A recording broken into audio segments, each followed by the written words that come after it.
उतना रोई। पिता के अंतिम संस्कार की तैयारी हो गई थी। अंतिम यात्रा स्मशान की ओर जाने लगी। स्मशान थोड़ा ही दूर था, तभी एक घटना हुई। एक बाहर गांव का आदमी वहां आया। वह पूछने लगा, कौन गुजर गया? किसी ने जवाब दिया, एक भाई गुजर गया है। हाँ, मैंने सुना, इसलिए मैं आया हूँ। लोगों ने पूछा, क्यों? वह बोला, कुछ खास बात नहीं है, लेकिन जो भाई गुजर गए वे मेरे बहुत खास मित्र थे।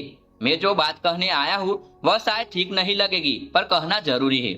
वह बोला, इन बापू ने मुझसे 8 लाख रुपए लिए थे।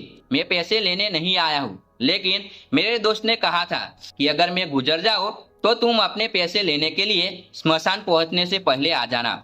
मेरा कोई बेटा मान जाए कि पैसे मैं दे दूंगा, फिर कोई बात नहीं।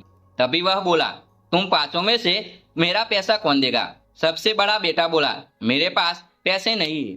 दूसरा बोला, मुझे तो कुछ पता ही नहीं है। तीसरा बोला, मैं तो अभी ही नौकरी में लगा हूँ, मेरे पास पैसे वैसे नहीं है।